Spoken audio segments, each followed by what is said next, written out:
Well, I'd say in our ideal world, we would not want to release a record to the consumer, put it physical goods in a record store, what we call street date, or in digital stores. All that street date's the same thing. We don't want that day to be any sooner these days than 5 months after the master is finished.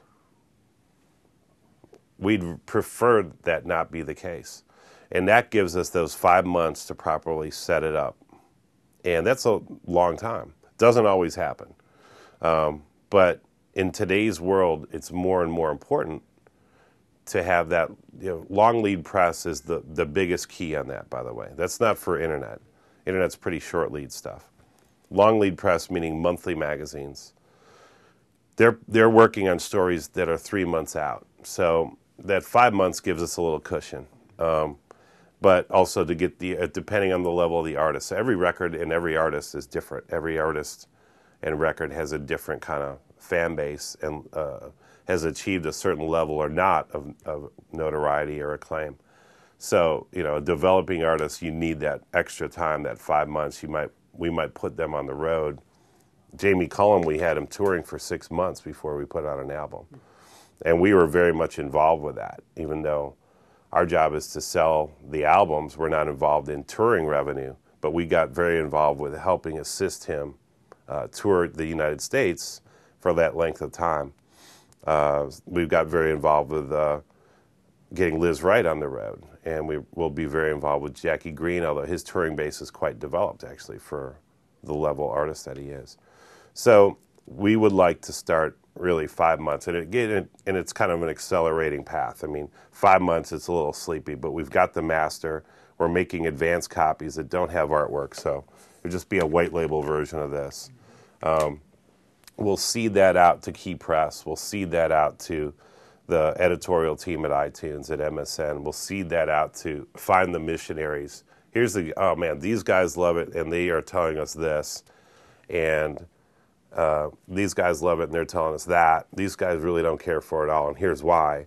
We kind of filter that all ourselves. We have to listen to everything and filter out what you believe and what you think works. And we'll try to get as many good ideas from our trade partners as we can so that they're feeling bought into the project and the process. We don't force it down their throat. At least that's not my style, because I'd rather have you completely bought in and with me and us being on the same page, and that way you feel like you're part of the success. So we'll seed that out there, and then we'll really, get ramping up more like 3 months and especially 2 months out. And then online campaigns really, in terms of hitting consumers, I'm talking about this is all set up and planning and really working to trade. Making sure the artists, their touring is going to be in sync with this, and making sure radio's got what they need. And, online world now, we need digital exclusive content, like extra stuff. Maybe we should come back to that. But, we'll start developing that all, and ramping it up further and further towards street date. Now, how far we'll go, we're kind of known for sticking with an artist a long time. But I don't know that that's the industry norm so much in today's world. I'm proud that we do that. Like, we'll stick and market artists. Jamie Cullum, we have almost never stopped paying attention to. Liz Wright and numerous others on our roster, Brazilian girls. We're constantly doing things with certain developing artists. It really depends, again, on the project. So other things might have a life cycle of 5 to 6 months, depending on what the artist's involvement is, if they're on the road or not. If they're not touring much, it's hard for us to keep it going. If they're out there and keeping busy, it really kind of gives us a reason to stay behind it. It gives the retailers and the trade people a reason to stay behind it. But, I mean, some projects will keep working for well over a year. Yeah, absolutely. And that means, not the full-on big spending. If you had a curve of how we spent money, certainly it's going to be more around street date and around the earlier months of street date. But we'll continue to fund marketing ideas around a project for as long as a year plus, depending on the project. So we do budget here by project. And then within that project budget, there are different department budgets. And essentially most labels are set up similarly. We are set up on the marketing budget side of the fence. We include the creative services department in our marketing spend. So that's album packaging and the design of artwork and stuff like that.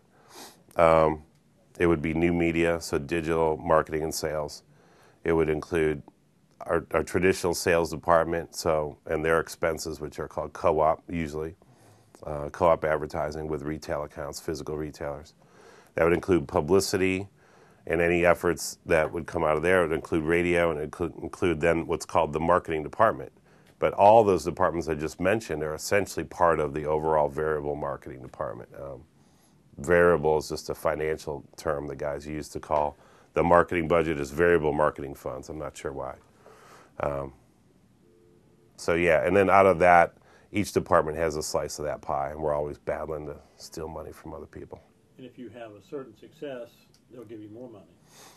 You know, it's true. And I would also say we do meet regularly every couple weeks and go over project by project where we're spending money. And it's a financial meeting, but it's with a marketing mindset. It's a really good meeting, actually. A lot of times labels, and we do have a marketing meeting where we strictly talk about marketing ideas and keeping people in touch with what's going on, new ideas and new stuff. And then this financial marketing meeting is almost better because you're attaching, okay, here's the reality. If we spend 20 grand, what do we think we're going to get back out of that? What's going to be achieved by that? And because we're beholden to a number, it kind of twists your head just that little bit. So you are now thinking, okay, opportunity costs. It's like, here's my checkbook. If I write a check to you for $20, that means I can't pay you 30 because I only got X left. You have to sit back and look at it. So if we do really well with a record, absolutely, it's going to free up more funds, and you want to keep the flames fired up. And conversely, if things are not working as planned, it'll give us, we meet by every couple weeks so we can kind of make those adjustments on the fly. And we're always talking about it. It's like we're talking to each other right away, but that meeting is very important. We'll adjust based on the strength. And if the record isn't working, it doesn't mean we quit on it. It means maybe we need to readjust what we're doing and reinvest differently. It's, there are no absolutes. Absolutely, some artists sell better than others online. I think the best way for me to answer it, we do a number of remix projects. Verve Remixed, as a percentage of sales, is higher than your average album. Jamie Cullum just came out, and this is public information, so I'll tell you the numbers. His first week SoundScan was like 23,000, which is a great number. Digital was over 6,000, 19%. That was an unusually high percentage. Why was that so high? That's because I'm really good at my job. I am pretty good at it, but also the people at iTunes and other digital stores love this guy. There's a love for him, and there's a love, and that love translates into positioning for him as an artist, and positioning translates into sales. Also, the demographic, you can't avoid that part of the question. The demographic who is purchasing music online is, it's not 100% clearly defined. You're not getting these stats back from iTunes, Napster, and others. It's their proprietary info. But I think we could all make some really good, very smart assessments and assumptions about who that audience is. And it's people with a credit card. You have to have an account to buy stuff. So it's not super young.